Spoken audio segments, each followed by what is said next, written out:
Good morning or good afternoon, as the case may be.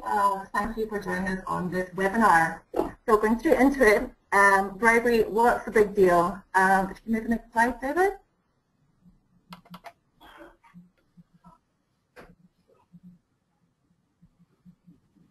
Okay, so bribery and corruption have been making big headlines worldwide for a while now. The GSK scandal, the introduction of the Bribery Act in the UK, the Rio Tinto affair, not to mention Bocharai, have all contributed to bringing the global clampdown on bribery and corruption into sharp focus. Now, to give you an idea of just how prolific corruption is, it is estimated that $1 trillion is paid in bribes worldwide each year. Corruption not only creates an uneven playing field for business, but it contributes to inequality, undermines both government and the rule of law, and creates social unrest. So against that background, next slide please, David.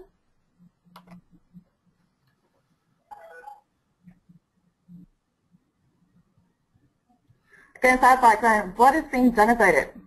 Well, in China, the CCP have made combating corruption its top priority. To this end, it has introduced its Tigers and Flies initiative, so-called as is intended to catch corruption ranging from high-ranking officials to small-time police payment takers.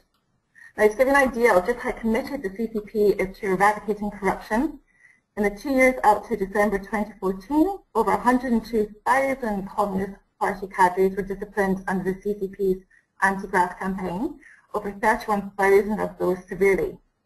Now, such is the importance of the current anti-graft drive to China that it's accelerating the formulation and implementation of new anti-bribery laws, so that officials dare not, cannot, and do not want to be corrupt. It is therefore clear that the new anti-bribery regime in China is here to stay, and businesses operating in China, particularly foreign businesses, must ensure that their business practices are clean beyond a doubt. So back in the UK, the Bribery Act, as you all are probably aware, was introduced in 2010.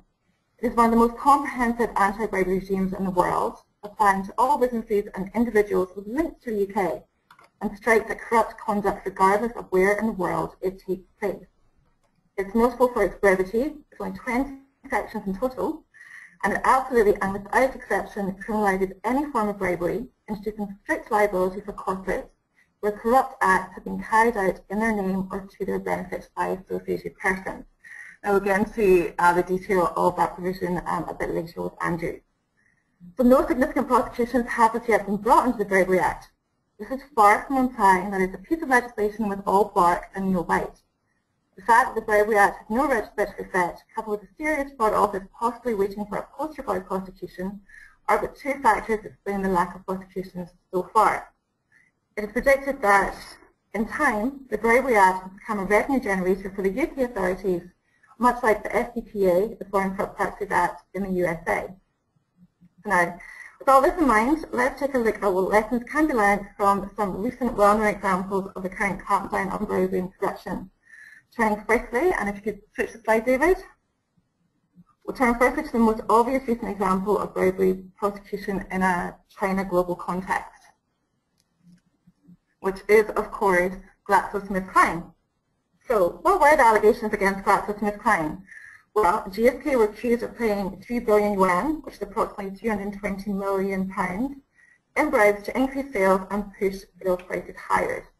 Specific charges include corporate criminal bribery under the Chinese criminal law, bribery of Chinese state functionaries, also known as official bribery, which we'll go into a bit later, individual bribery charges, including against the former China GM, Mark Riley, a UK citizen, who was accused of overseeing a criminal godfather-like scheme to bribe doctors to prescribe GSK drugs, as well as price fixing.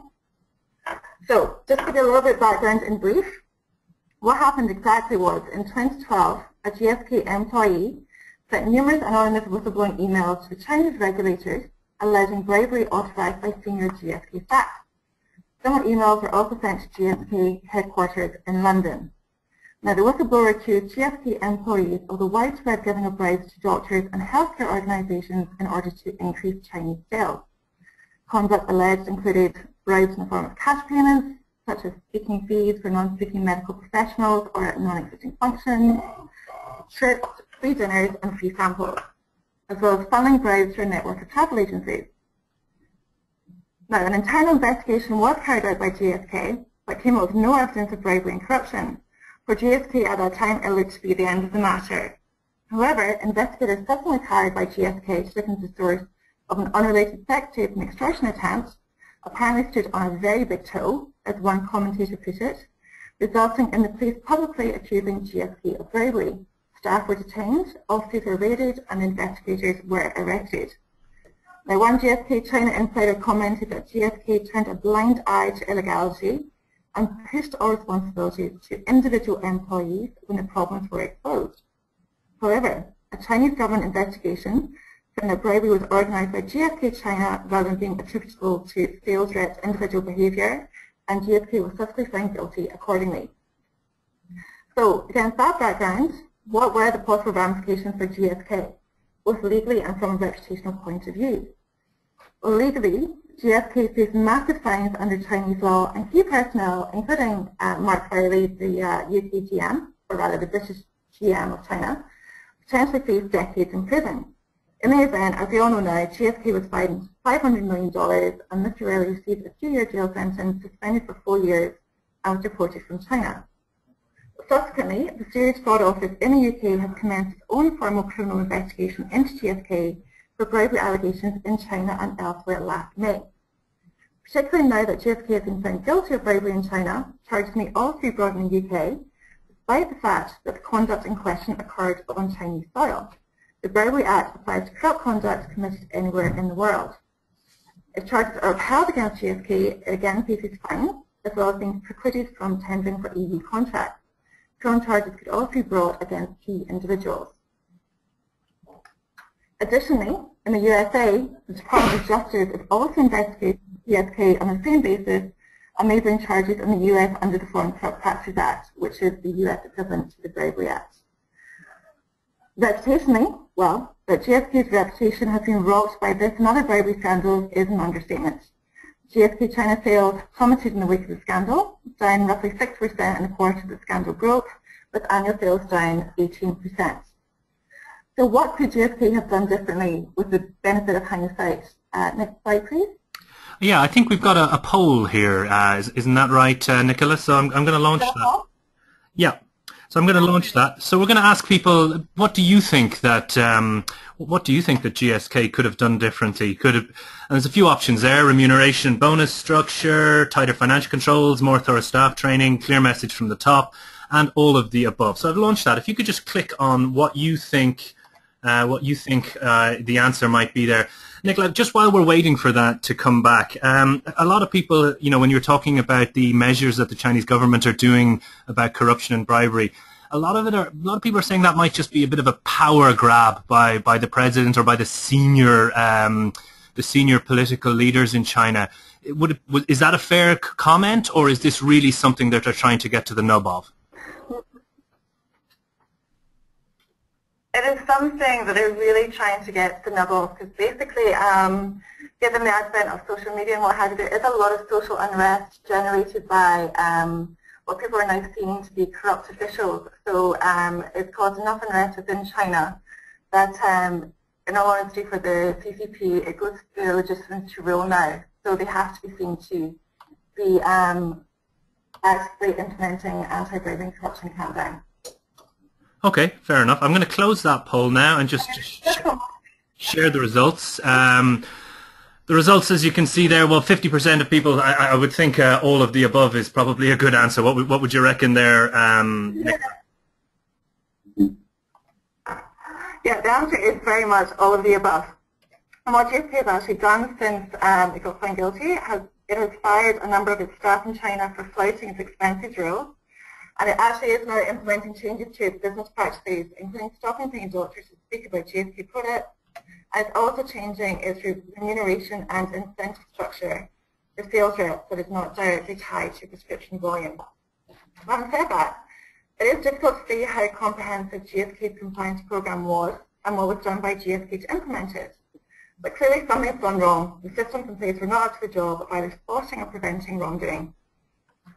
I mean, while it's impossible to ensure no employee works outside a compliance program, having an adequate embedded compliance program will help to limit the possibility of this happening and provide you with a strong basis to defend any allegations of wrongdoing. So on that note, it's time to look at our second example. If you could switch the slide, David. Have done, yep. Perfect. I mean, case law, grasp of time was obviously a clear example of where things went wrong, but we have a very good example of where actually things went right for a company, which is Morgan Stanley. So what happened in brief with Morgan Stanley? Well, a managing director of Morgan Stanley real estate investment firm in Shanghai, Garth Peterson, had a secret business relationship with the former chairman of the China SOE with influence to assist Morgan Stanley's business in Shanghai. So this Mr. Peterson arranged for payments of about $1.8 million to made to both himself and his Chinese associates, and these payments were described as financial fees payable to third parties. And person charges were brought against Mr. Peterson in the US under the Foreign Tax Act, which again is the Bribery Act in the USA. Nicola, I think you've leant back from the microphone a little, so please do get as close as you can to the microphone. Thanks. Oh, beg your pardon. So basically I was just saying that Mr. Peterson had arranged for finder's fees to chiefly be paid to himself and his Chinese associates. So basically in this case, Morgan Stanley had benefited from his corrupt behaviour, but in this particular instance, the Department of Justice in the USA declined to bring similar corruption charges against Morgan Stanley because of several factors. One of them was self-disclosure by Morgan Stanley of Mr. Peterson's corrupt conduct. Morgan Stanley cooperated with the investigation and also took remedial action by firing Mr. Peterson. But most importantly, and it's where we get to the slide, Morgan Stanley was held as a gold standard for anti-bribery corruption compliance program. Morgan Stanley was able to demonstrate, among other things, that Mr. Peterson had received anti-corruption training at least 7 times in a 6-year period. He was issued with written training materials displayed as an SDPA, which were kept in his office.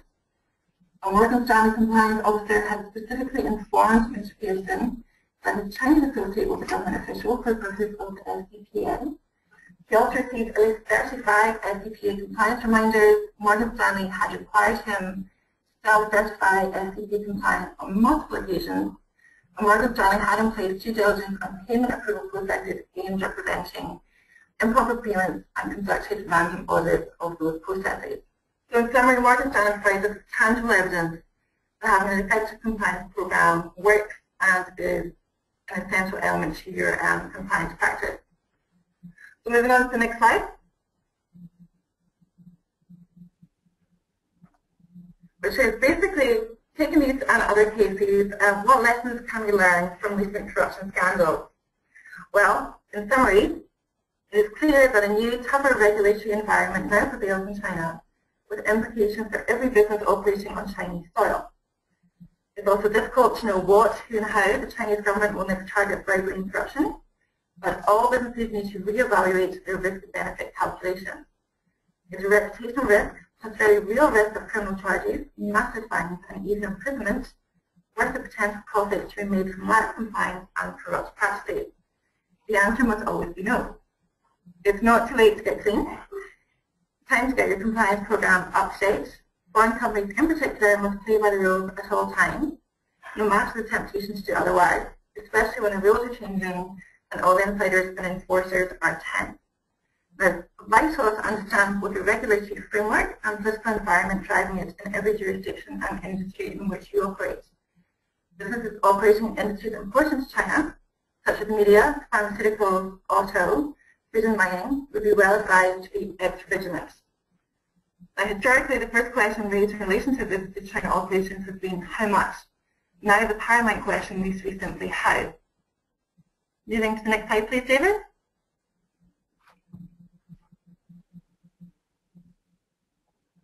So on that note, what are the current trends in regulatory frameworks? Now we've seen some examples of time to look at the legal context. So there's no international corruption law or standard. However, there's an increasing convergence between different jurisdictions' laws. For example, many jurisdictions, including both the UK and China, now aim to punish both bribe givers and takers, have anti-bribery laws which have extraterritorial effect, Most prosecute bribery as a criminal offence.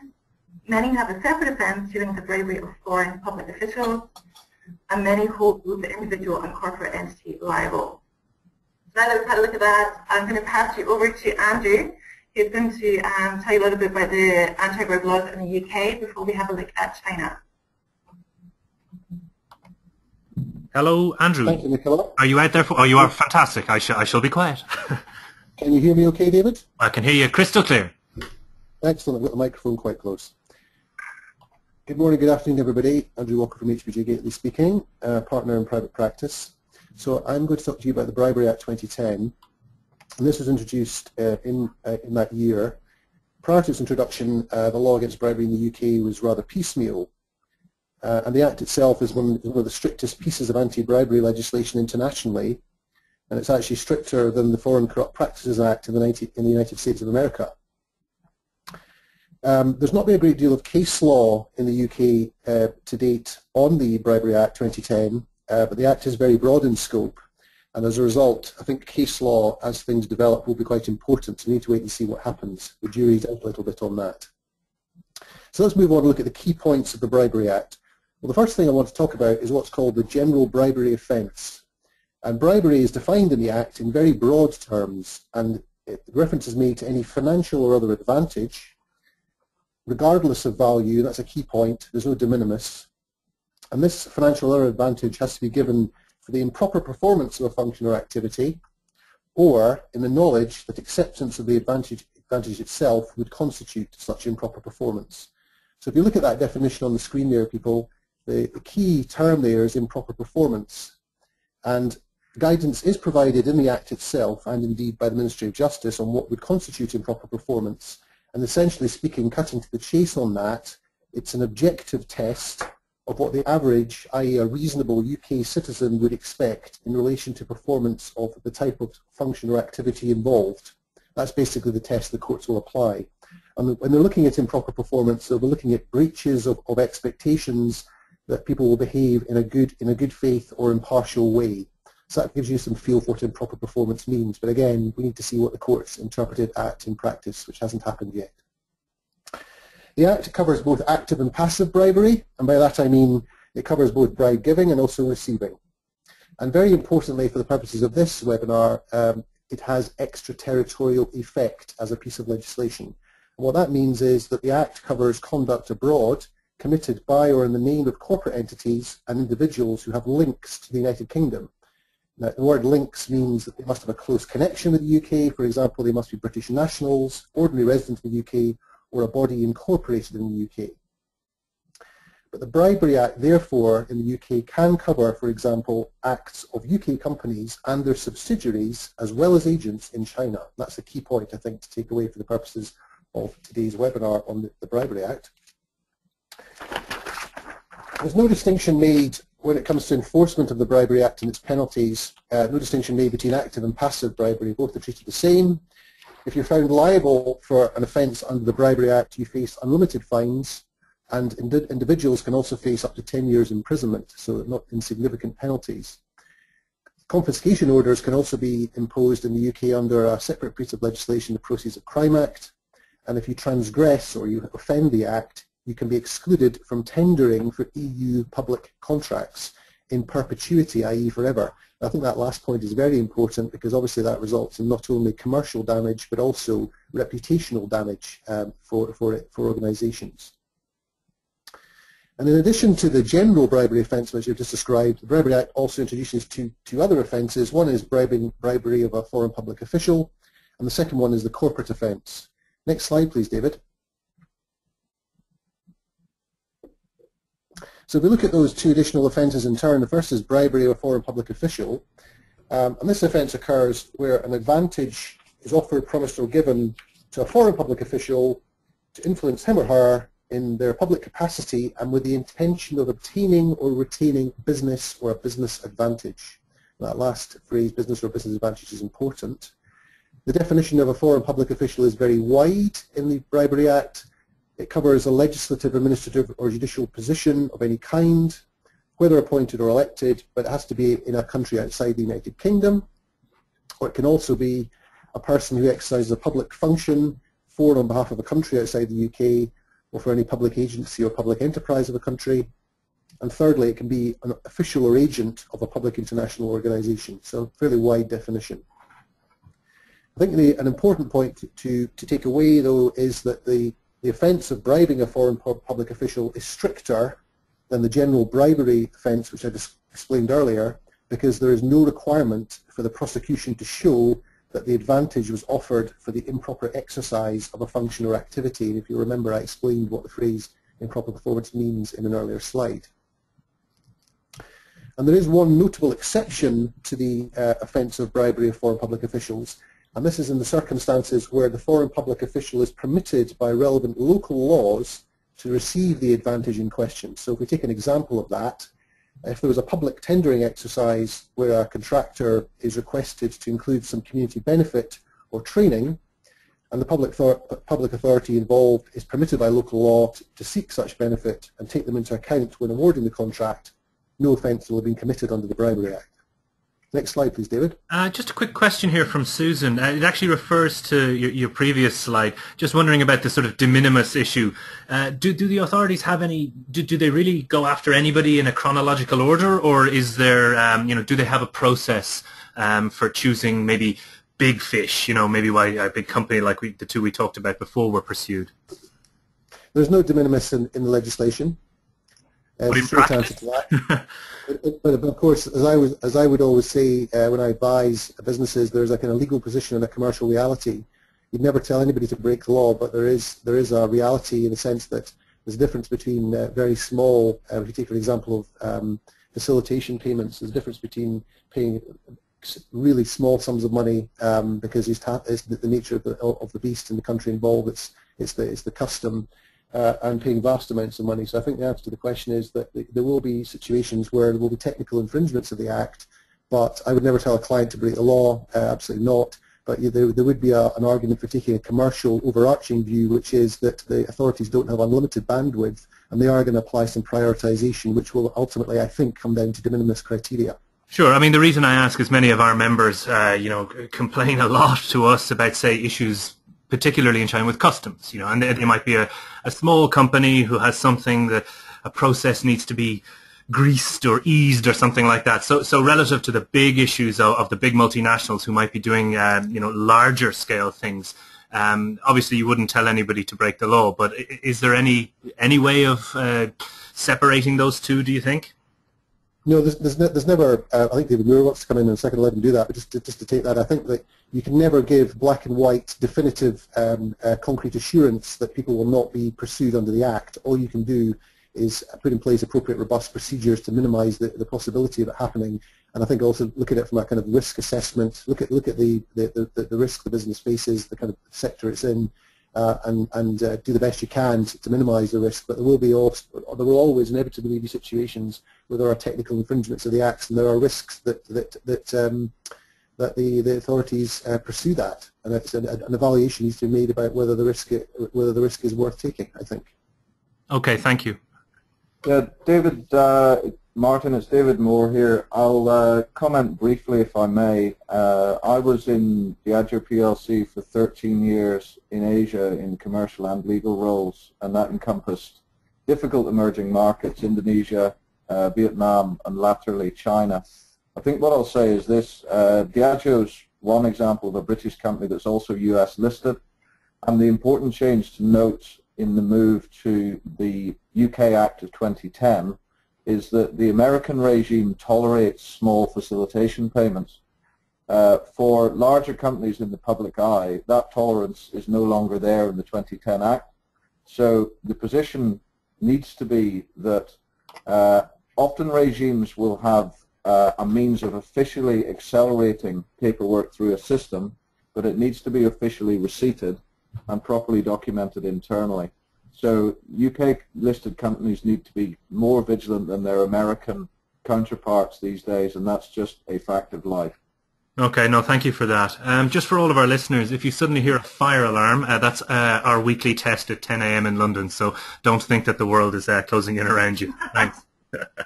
We'll keep going. Okay, David, if you could move to the next slide, please. So the corporate offence under the Bribery Act, this is an important point to take away. The Bribery Act introduces an offence for corporates of failing to prevent bribery. That's what a corporate offence is. And a commercial organisation will be guilty of an offence under the Act if a person associated with the organisation bribes another person with the intention of obtaining or retaining business or an advantage in the conduct of business with that organisation. So the question there is, what is an associated person? And that's very broadly defined. It covers persons performing services for and on behalf of an organisation, for example, employees, subsidiaries, joint venture partners, agents, intermediaries, contractors, suppliers. A plethora of different people can be caught under the definition of associated person. It's a strict liability offence, the corporate offence. What that means is once it's proven that you've committed the offence, there is no defence or a plea in mitigation against it except for a statutory defence that the organisation has adequate procedures in place to prevent bribery. But the important point here is that the burden of proof is on the organisation to establish that it had adequate procedures in place. The burden is not for the prosecution to prove that the procedures were inadequate. So we are always a bit on the back foot there. We have to be able to demonstrate retrospectively, effectively, if ever investigated or pursued, that we had the relevant adequate procedures in place. So if we take the corporate offence in conjunction with the extraterritorial effect of the Bribery Act, which I explained earlier, a UK parent could be held liable in the UK for the conduct of a Chinese subsidiary or of the conduct of third parties acting on its or its subsidiaries' behalf in China. So if we take an example, if a cargo agent was engaged by your Chinese subsidiary to pay a facilitation fee and in order to expedite customs clearance of items being imported from the UK, the UK parent could be criminally liable in the UK under the Bribery Act. So that gives you, I think, the situation where we're involved in engaging agents and also where we have subsidiaries in China is really where there is a potential exposure under the Act and where we need to give it closer scrutiny. Have there been, just a quick question, have there been any cases? I mean, can you point to actual cases where companies have been held liable for a situation like that? Or is it just still in theory? No, as I said at the outset, there's been only about 3 reported cases in the UK, and they've not covered that situation, David. They've actually been in relation to UK Bribery Act matters only, committed within the UK board by UK companies. So there hasn't actually been, as yet, any reported case of that nature. Okay. But I think that we need to wait and see, and as Nicky's mentioned, GSK is still ongoing. There's a personal liability issue around the corporate offence, which is that directors and senior officers can be held personally liable if they consent or connive in bribery. And this can be either active or passive consent. So if you turn a blind eye, this could result in prosecution and conviction if you're a senior officer. Next slide, please, David. So what I want to do is we're going to finish off by looking at what adequate procedures are. It's imperative that every organisation with links to the UK has strong, up-to-date and effective procedures in place to combat bribery and corruption. And these procedures must be adequate in terms of the language of the Bribery Act. It's insufficient if you merely pay lip service to anti-bribery and corruption obligations. The procedures that you put in place really need to be embedded in your organisation's business culture. That's a really important point. And helpfully, the UK Ministry of Justice, who enforce and give guidance, enforce the Act and also give guidance on it, they've issued guidance as to what would constitute adequate procedures under the Act. And let's just look at what the 6 key principles are for adequate procedures. And the first of those is proportionality, proportionate procedures. And what the Ministry of Justice say is that an organisation's procedures have to be proportionate to the bribery risk that the organisation faces and to the nature, scale and complexity of the activities. So as a starting point, as an organisation, you need to carry out a very thorough self-evaluation of what risk you face. And these procedures have to be clear, practical, need to be accessible, and need to be implemented and enforced. And this would include having the relevant materials in the native language of the workforce, which is obviously relevant to China and the UK. The second adequate procedure is what we call a top-level commitment. I think that's quite clear what that means from the bullet point, but just to expand on it. The top-level management, i.e. the directors of the company, the owners, they have to make it clear that they're committed to preventing bribery by persons associated with the organisation. And it's imperative that that top-level commitment comes from the boards of the parent company and also local subsidiary companies, and there should be a fostering of a culture in which bribery is never accepted. So it's really a leadership from the top-level commitment. The third adequate procedure of the 6 is risk assessment. I touched on this earlier in relation to proportionate procedures. An organisation has to assess the nature and extent of its exposure to potential external and internal bribery risks, and this should be a periodic assessment, and it should be documented. So that's keeping a good paper trail, which is something that David Muir mentioned earlier on. Fourthly, due diligence. You need to apply due diligence procedures, and you take a proportionate and risk-based approach to that in respect to the persons who perform or will perform services for you as an organisation or on your behalf, and this will help you mitigate and identify bribery risks. Communication, the 5th adequate procedure. An organisation needs to seek to ensure that its anti-bribery procedures are embedded and understood through internal and external communication, needs to train its workforce and its staff and ensure that risks are proportionate. To be effective, training should be continuous and regularly monitored and also evaluated. And lastly, monitoring and review. It's not just enough to put these procedures in place. You need to monitor and review them thoroughly and on a regular basis and make improvements where necessary. Next slide, please, David. That's really all I wanted to cover in terms of the UK Bribery Act. I'm going to hand over to Mia now, who's going to talk about the PRC law, I think. Hello, Mia. Hello. Good afternoon. Mia, you'll have to come a lot closer to the microphone if you could.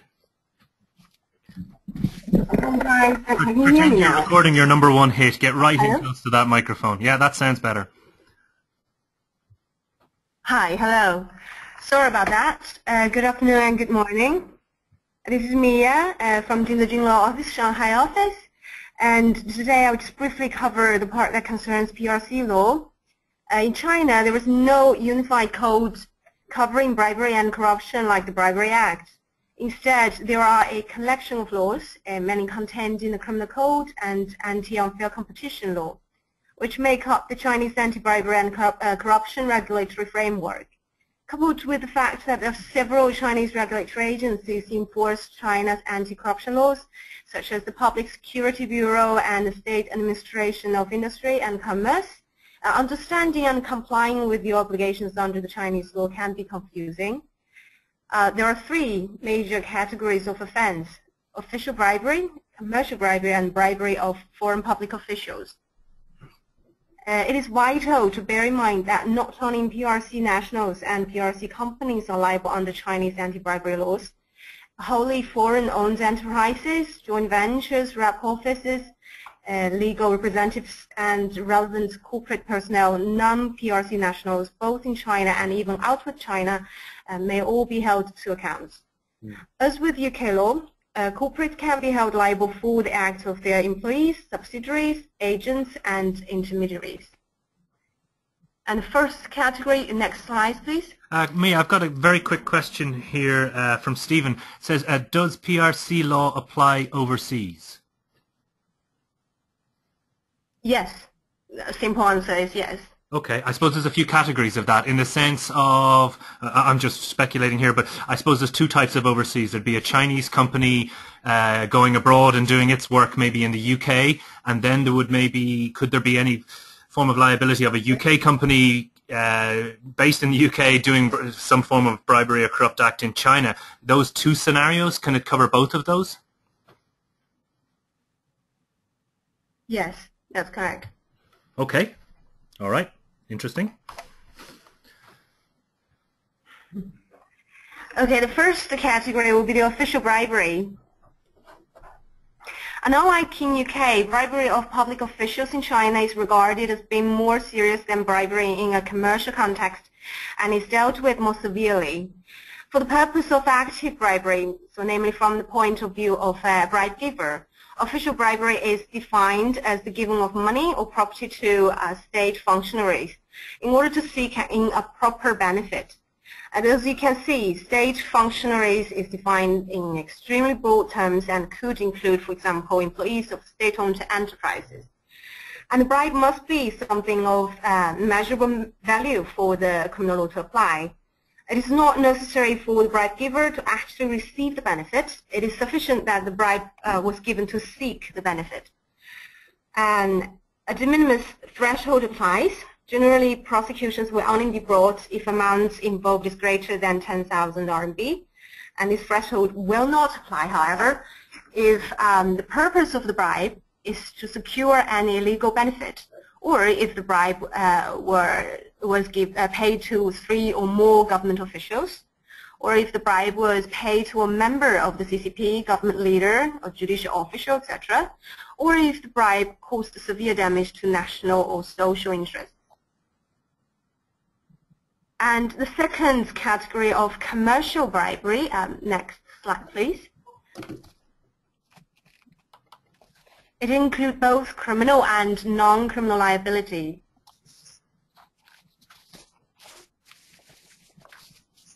Okay, and under the criminal law, bribery is defined as giving of money or property to the staff of a company or enterprise in order to make improper benefits. For criminal liability, the de minimis threshold generally apply, 10,000 RMB for individual liabilities and 200,000 for corporate liability. Non-criminal liability is set out in the anti-unfair competition law, which makes it an offense for business to give bribes by giving property or use other means for the purpose of selling or purchasing products. This is a broader definition than under the criminal law, as a bribe need not have a monetary value. So under the anti-unfair competition law, there is no de minimis threshold, but in reality, the gifts for marketing and promotional purpose under 200 RMB are generally disregarded. And next category will be bribery of foreign public officials. Okay, I've got a quick question here again, Mia, and it's from Andrew.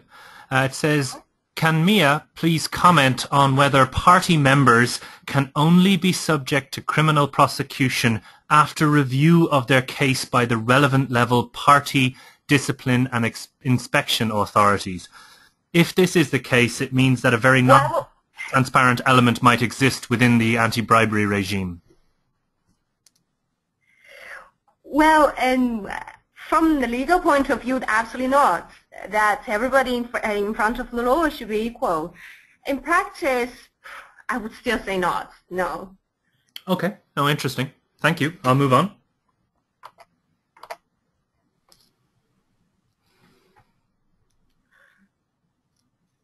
So the third category, bribery of foreign public officials.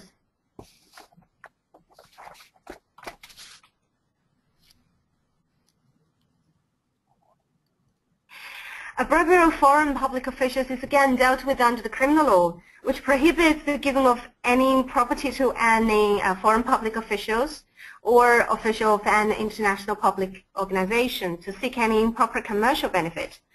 It is notable that the offense is restricted to bribes of a commercial nature only, punishable in accordance with commercial bribery provisions. Applies to non-PRC nationals living in China, WFIs, representative office, and joint ventures. So if, for example, your China WFI bribes a public official in Indonesia, you may face a criminal charge in China. And next slide, please. And we're talking about penalties and defenses.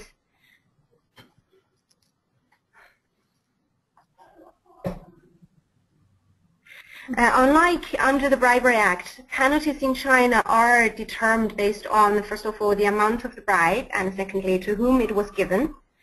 Firstly, the official bribery, you'll be up to life in prison and also confiscation of all your personal property.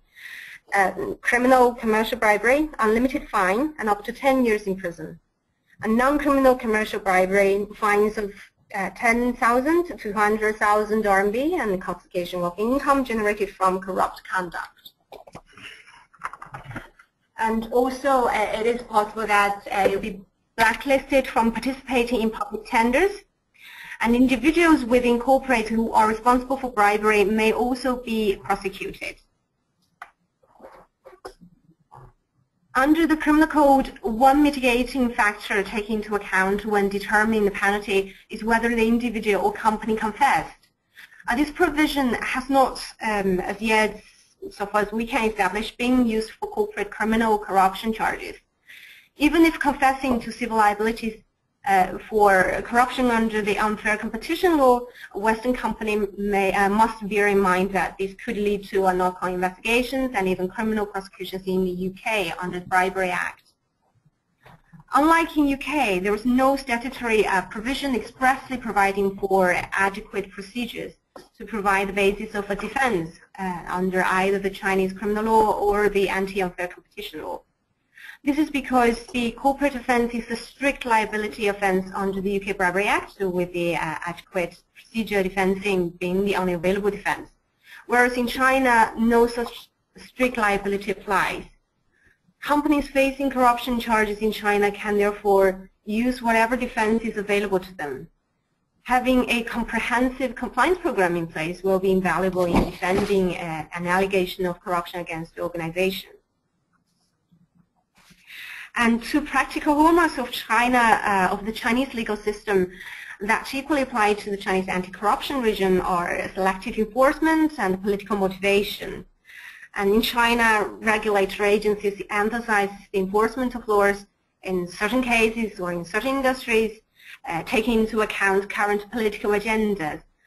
This is the fact of life. And it is imperative to be constantly aware of the prevailing political climate in your industry. As mentioned before, industries which are important to the government, pharmaceutical, auto, media, need to be extra vigilant. Sorry, Mia, I'm just slicing through your incredibly elegant legal speak there in that last point. So you're basically making a very human point of just keep your eyes and ears open. Sometimes it's hard to predict what will happen in this space. Is that fair to say? It is. Okay, fair enough.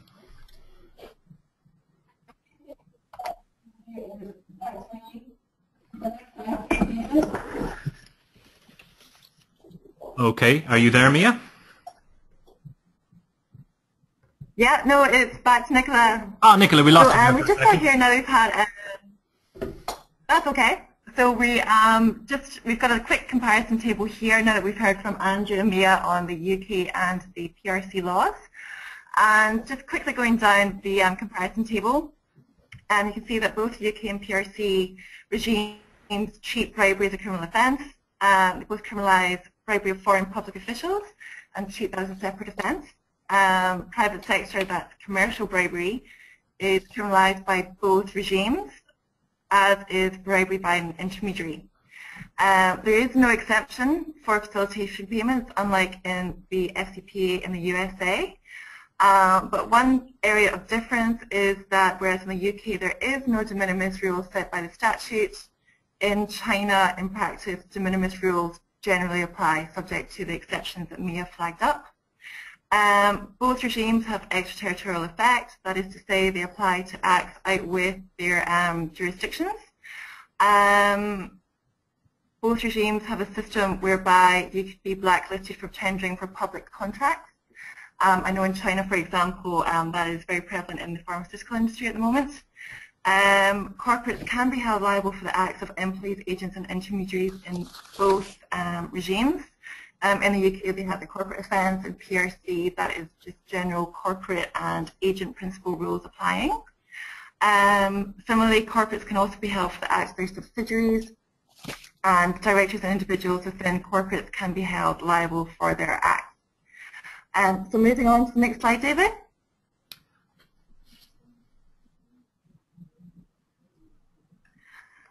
So bearing all that in mind, and I appreciate it's a lot of information, what now? What can you do to minimise your risk profile?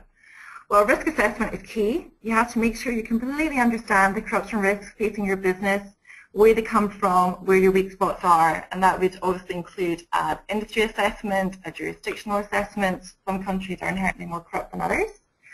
It goes without saying you have to have adequate procedures in place. By procedures I mean obviously anti-bribery procedures.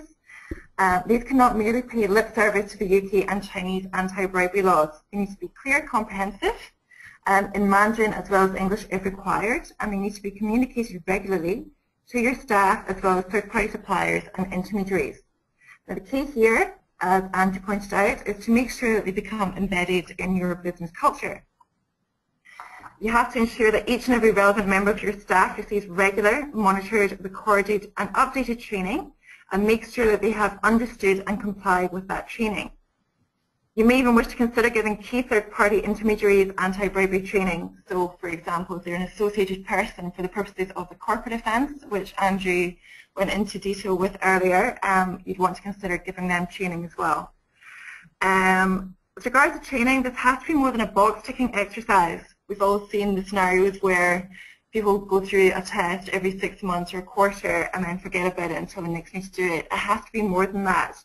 Staff actually do have to know how to diagnose and appropriately respond to bribery risks they face in their jobs. Sorry, Nicola, just to jump in and across from there. Realistically, a small company, you know, again, I'm hearing what I can understand to be really good structures for companies that can put in those structures, if you know what I mean. You know, for a small company, this kind of adequate, regular testing, is that realistic or necessary for you know, a smaller organisation? Yes, I mean, it's realistically, I mean, it all goes to proportionality, and, you know, obviously the size of an organisation is one factor to consider when putting these systems in place. But you know, they have to be effectively implemented, and there's various means of doing that. You know, if you're a small workforce, you could run workshop training to make sure everyone understands the bribery risk facing the company. But if you work in different jurisdictions or you have a wider workforce, you know, these things can be done by e-learning, or we're in the process of developing an app, for example. So it's not as cumbersome a task as it may sound. Okay, thanks. Okay. So on that note, it's also, you have to also know your third-party suppliers and intermediaries. Again, these are the associated persons carrying out acts and services on your behalf. It's crucial that you conduct due diligence on both new and existing third-party suppliers and keep that due diligence up to date. Make sure your contracts with third-party suppliers and intermediaries contain both your anti-bribery policy as well as warranties and representations that the third party has similar policies in place, just so you can keep some sort of tab and control over what is being done in your name and to your benefit. You should monitor your relationship with these third parties, such as make sure every payment is properly itemized and documented. For example, be cautious of, you know, excessive cash payments or very general invoices, and conduct audits where necessary. And finally, this hinges on what Mia was just talking about, particularly in China. It is absolutely crucial to understand and keep up to date with every political and regulatory environment in which you're operating.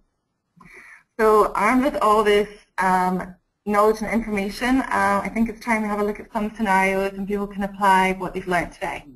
The next slide, please. Yes, thanks, Nicola. Going, David. Nicola, I'm conscious a little of time, so we'll probably drop the live polling part, and we'll just go through the scenarios with your direction and instruction. Okay? No problem. Okay, so the first scenario we had, and next slide, please.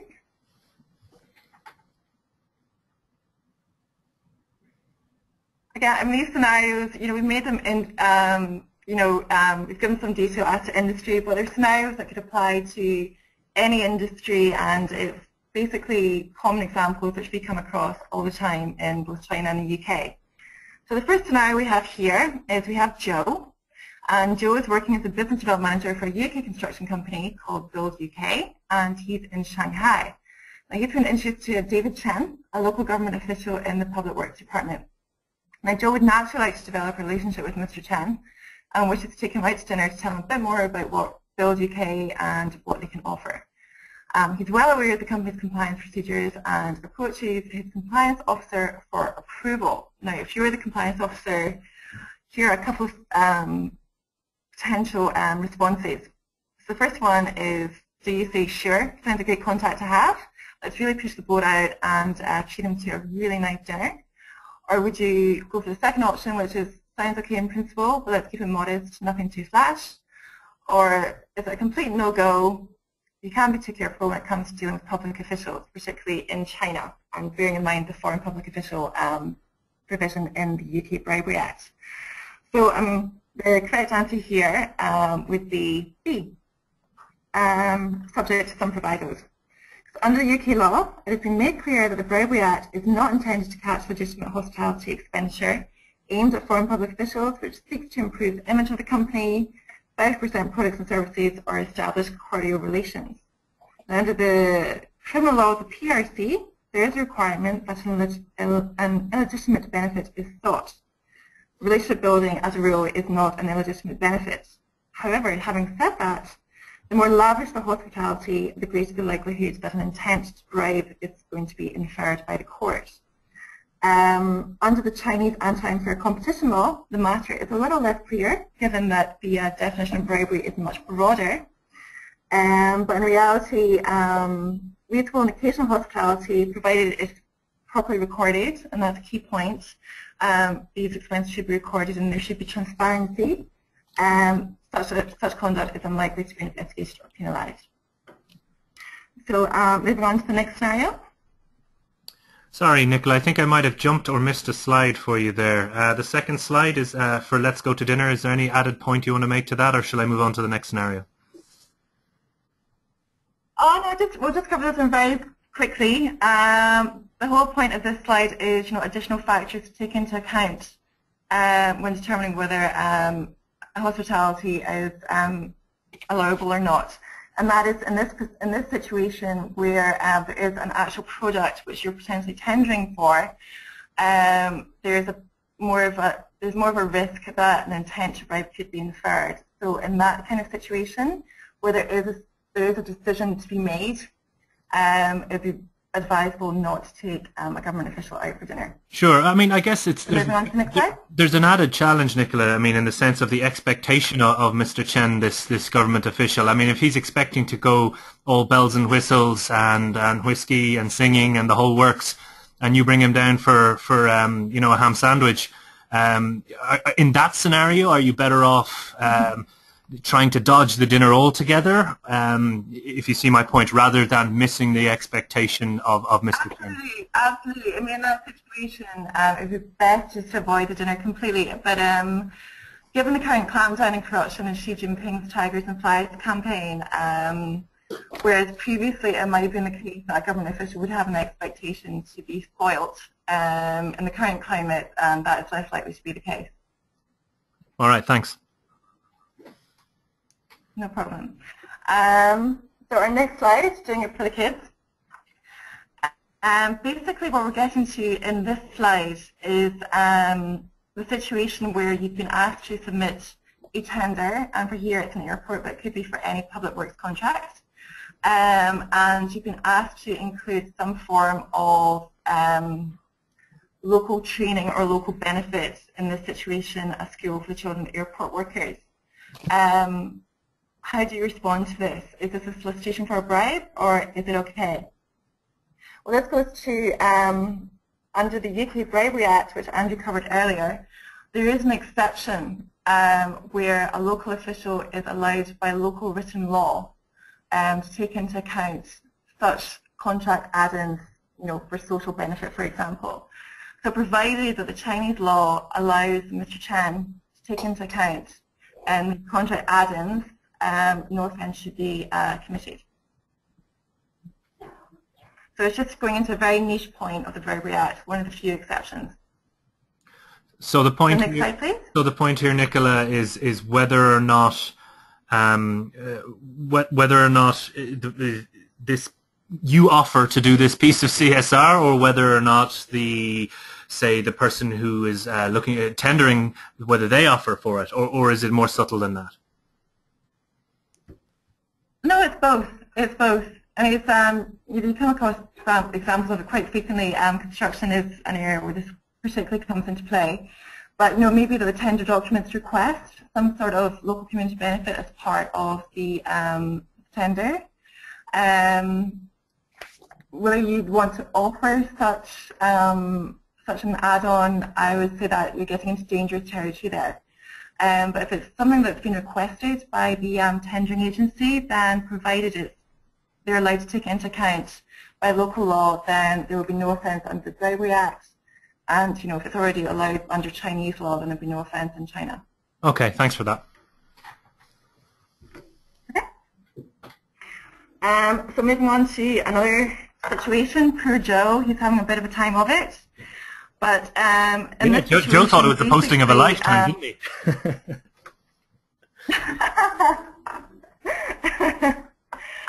But what happens in this situation is Joe, basically the person who is awarding the contract has specified that, or has requested that a certain third-party contractor be used.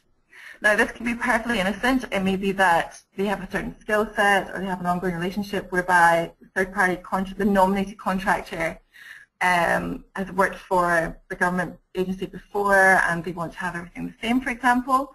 But if it's in an area, particularly if it's in an area where there should be no difference between this third-party contractor and someone else in the industry, you have to be careful and look as to why this contractor has been nominated. Is it because Mr. Chen is getting a kickback? Or is there a more innocent explanation? But it's one of these things, even though it makes no difference to your bottom line, if it makes no difference to your business operations, if you've been requested to appoint a contractor and that would go towards you getting the bid, you need to investigate that further. So moving on to the next slide.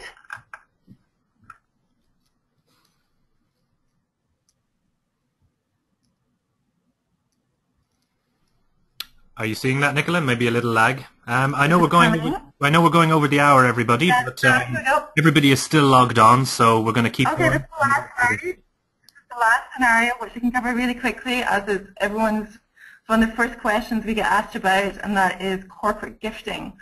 Particularly when there's a focus, people are all very aware of Guanxi building in China and how to build Guanxi and what's the appropriate gift to give at Chinese New Year, Shinian Kuai. And what we're getting back in this slide is basically, there are limits. 200 RMB is currently regarded as the standard under which you will not be investigated for bribery. So gifts under 200 RMB should generally be okay. But what we want to get in this slide as well is current market practice. Just because all your competitors are giving more lavish gifts does not mean that it is not a bribe. So whereas current market practice will go someplace, particularly in UK, to establishing what's acceptable and what is not, just because your competitors are doing it does not mean it's okay.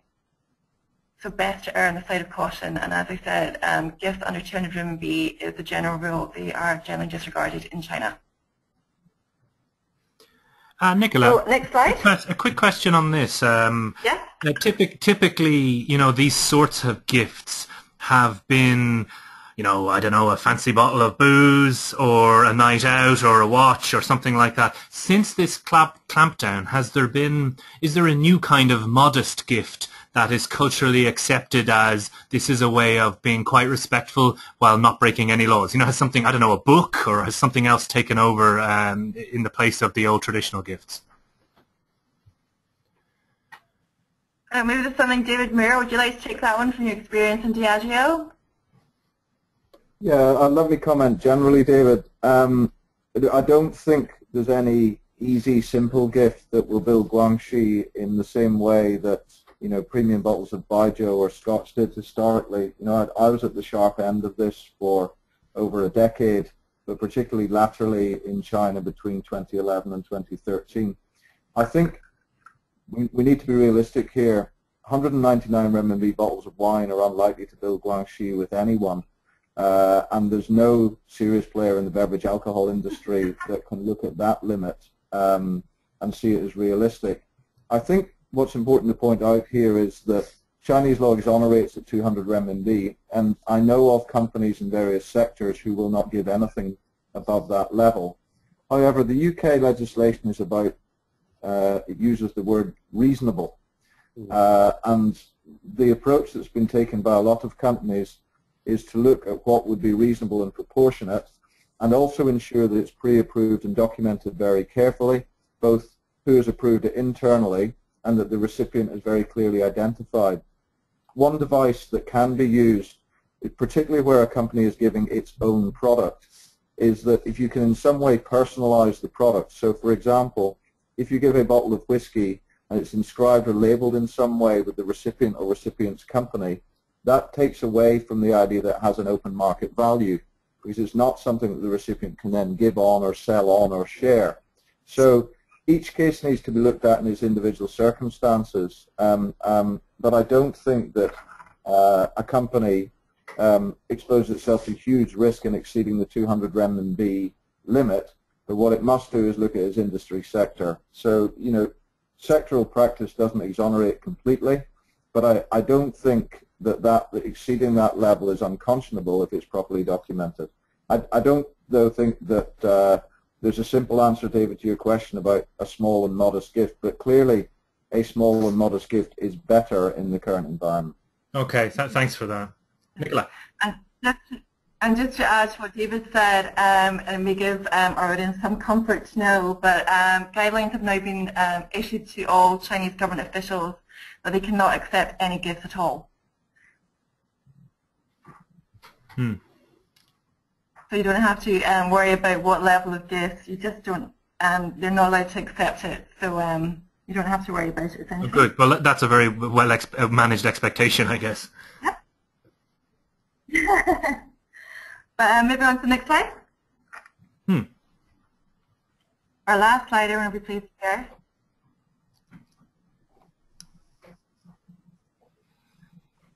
You might have some lag. It is loaded, so you can go ahead, Nicola. Yeah, is that there? Okay, so I mean basically, oh, sorry, we have one last scenario, but I think we can go over that, David, if you just go to the next slide. Okay, yes, not an excuse. Yeah.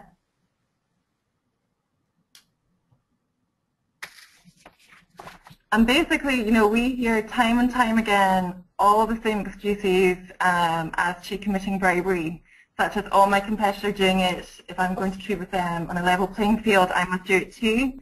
It's a local custom, it's Guanxi building, for example, or it's a necessary evil, it's a cost of doing business here. All of these and other excuses, we hear them all the time, and none of them are going to wash in either the UK or China.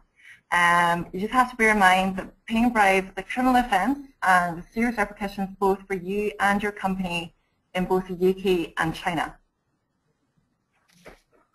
On that note, that's the end of our seminar. Just got some contact information there should you want to get in touch with us just to discuss any points from today or any other issues you have. Please feel free to drop me an email or give me a call, and we'll see if we can help you out. Terrific. Thank you very much to all of our speakers today. We've gone a little over time, but there's a couple of questions that I do want to talk about at this point. The first question I have, and I'll throw it out to you all, I guess, and this is from James H. He said, what about the whistleblowing procedures in the PRC? It's a simple, concise question, but I guess there's a lot of follow-on from that.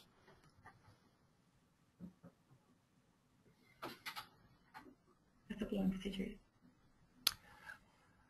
Have I thrown a spanner out there? Anybody want to pick that one up? Yeah. Whistleblowing procedures. I mean, obviously, you know, it's as part of adequate procedures for the UK, having some sort of whistleblowing mechanism in place is going to be crucial. If you mean whistleblowing procedures, you know, companies ratting out other companies or their competitors to the authorities, that's quite a loaded question. Whether you'd want to go down that line or not, you'd want to get legal advice first off. There are confidential phone lines available, for example, for whistleblowing on corrupt officials in China. And I know in the UK, certainly there was talk of the SFO implementing a confidential whistleblowing helpline as well. Does that answer your question? Yeah, I think it does. Now, I appreciate it's a very sensitive and difficult area, and one that everywhere in the world, I think, whistleblowers feel a bit nervous still, even those with much more sort of developed systems. All right. One other question. It's David Moore here. Perhaps I could comment on that briefly. From a UK legislative perspective, the issue today is, as Andrew said in his presentation, we haven't had sufficient case law to know how this will be treated.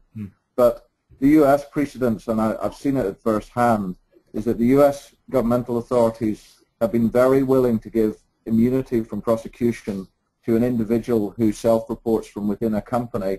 And actually the Americans have gone further than that and incentivized the individual financially to come forth with information. My expectation is the British government wouldn't go so far as the Americans, but I think there's a reasonable expectation in the UK that an individual who decides to blow the whistle because he believes a practice is wrong in his company will be immune from prosecution. I think there's a more complex issue that I would leave Mia to consider from a Chinese law perspective, but we can look to what the Americans have done for a possible precedent there, David. No, thank you for that. Yeah, I have another question here. We'll just do a couple.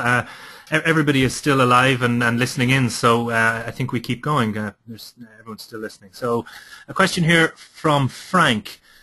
We have heard a lot about the increase in CCP corruption cases in the media since Xi Jinping came to power. Also a lot about foreign corporate corruption. Has there been any noticeable increase in domestic corporate corruption cases? So is this right across the board, or are they looking to single out senior CCP guys and big MNCs?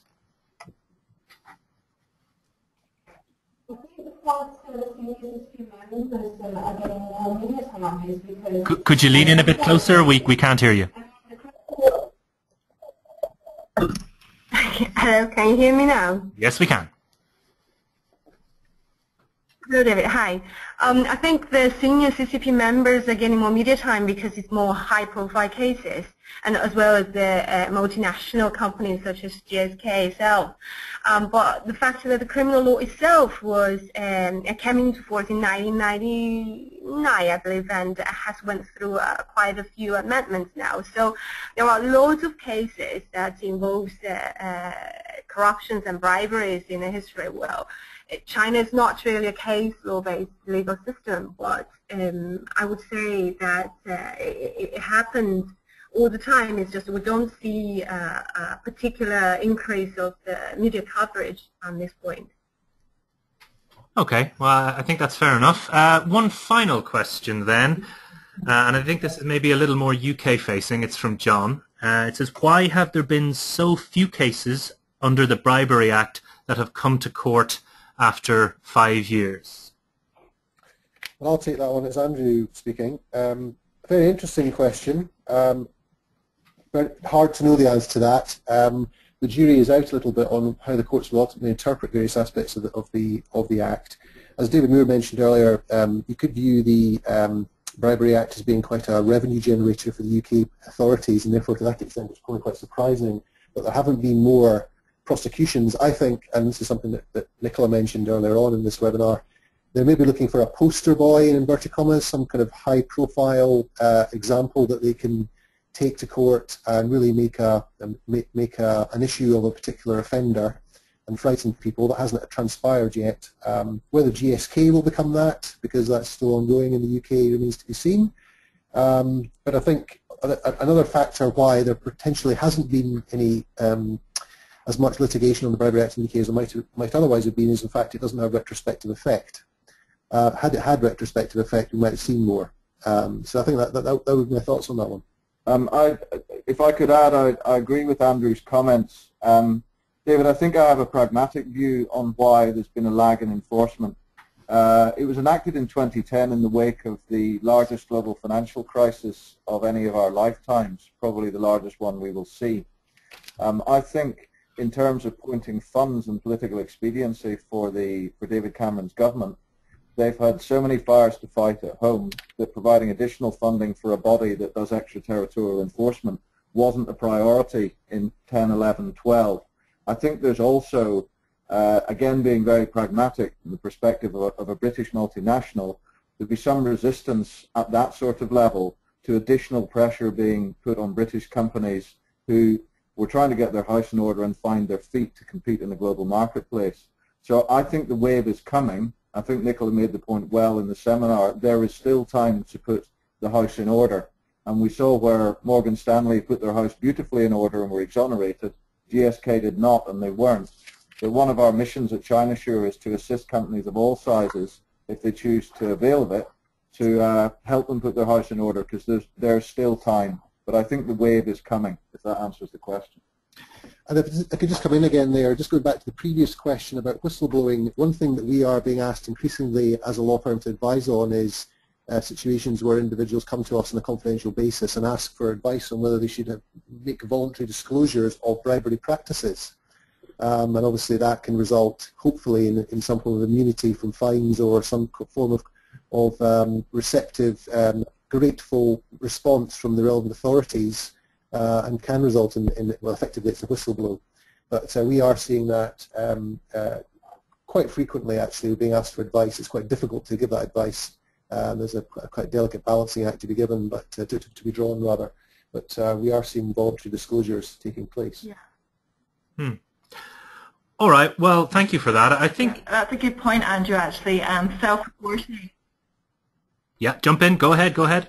Hi, David. Can I just jump in quickly? But just to just as regards self-reporting, there's a similar mechanism in China that if companies or individuals even self-report their bribery wrongdoings, then that can be taken into account in mitigating or even avoiding prosecution. But again, it's something to always take proper legal advice on. You wouldn't want to do that without being fully aware of what you're getting into and what the consequences might be. And I think going back to the UK, thanks a lot, Nicola. In the UK, I do, as well as Bribery Act advice, I do a lot of competition law advice, EU and UK level. And in the UK, there was a whistleblowing regime introduced by the Enterprise Act for whistleblowing on cartel activity, and that's been very successful in the UK. I've been involved in a couple of instances where businesses have actually either whistleblown or indeed self-notified infringing activity, and that's resulted in immunity and fines. So there's a precedent there which the UK competition authorities have used. I don't think that the principles of that are too fundamentally different in an anti-bribery regime that they can be applied as well.